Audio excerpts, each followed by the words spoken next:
These are the treasure houses of an ancient desert kingdom, a land the size of Western Europe, where rainfall is a near miracle and oil flows like water. The world's largest oil reserves are here in Saudi Arabia, so it's hardly surprising that a gallon of petrol costs less than 2 shillings. Cheap maybe, but there's no one-way route to luxury living in this scorching corner of the earth.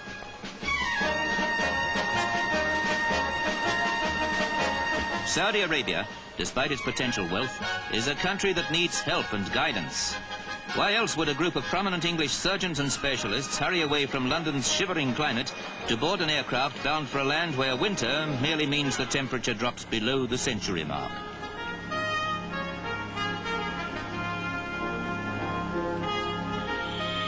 Organised by the International Cultural Exchange, the visit is designed to advise and encourage the still inadequate Saudi medical service, and whether it's a hospital in London or the capital Riyadh, the urgency for expert attention is just as great.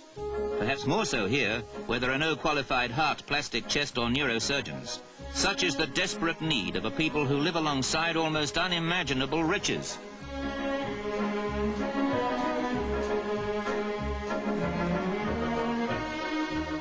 Eye infections are so common that operations are often performed in the patient's home.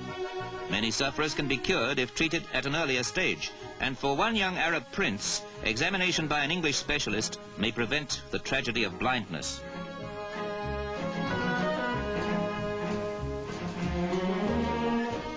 Prince or pauper, the queue of patients is endless.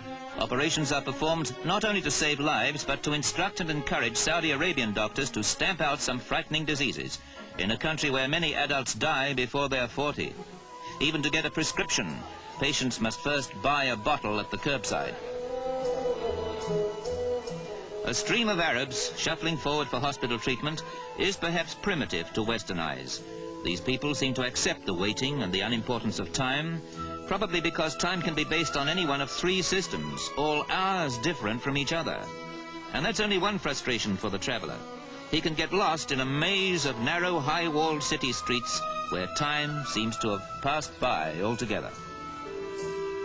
An innocent game in a dusty street can be a threat to health, yet children seem to ignore the dangers out in the thirsty heat.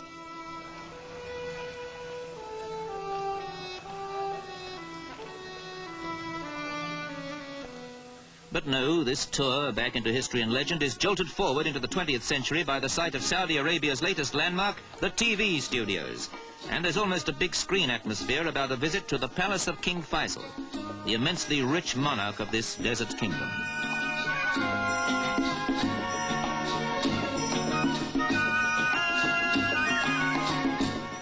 Today, the man who has absolute power over his 5 million subjects is meeting the doctors who have come to help his people. Decisions made on this occasion will push Saudi Arabia a little further along the road to healthy prosperity. But the Bedouins, who now go by lorry instead of camel, still eke out a frugal existence from the unfriendly desert, as they've done for centuries.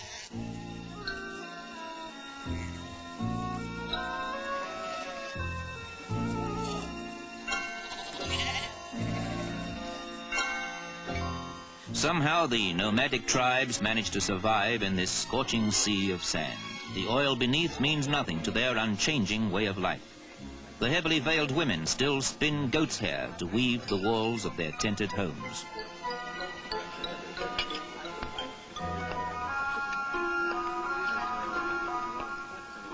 The Bedouins are a fierce, proud people, often resisting attempts at resettlement. They wander across an uncharted wilderness, ignoring the extremes of temperature. Tribal customs are always upheld.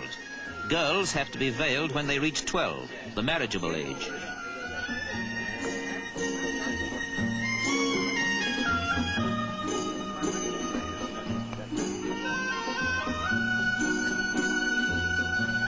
There is, of course, the high-style Bedouin life tasted by the off-duty doctors. Wines and spirits are forbidden in the country, so coffee takes on the importance of a pre-feast aperitif. Drinking goes on until a little shake of the empty cup signifies enough.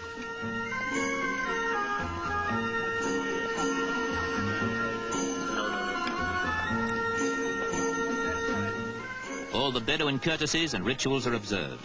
You take off your shoes before sitting down to a communal dish of roast sheep dressed with rice and whole chickens.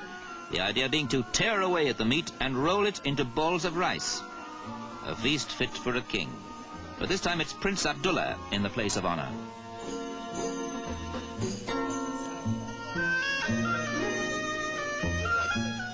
It's difficult to imagine how the wealth from oil could possibly reshape the lives of these desert nomads. The goat market is much the same as it was in the days when the whole country was just a blank on the map.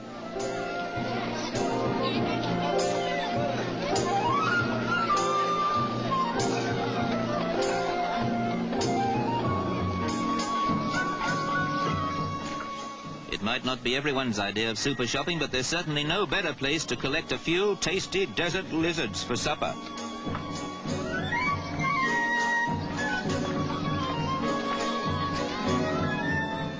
Saudi Arabia cannot ignore or escape the domination of the desert, yet there are isolated places where it blossoms into jungle lushness.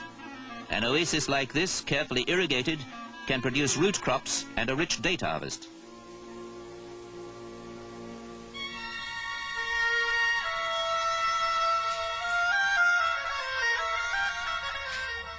Here indeed is proof that the desert can be made fertile.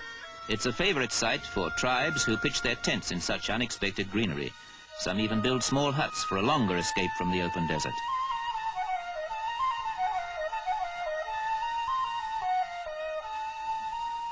Modern civilization has edged in as well, because among the swaying palms is a swimming pool, and that's no mirage.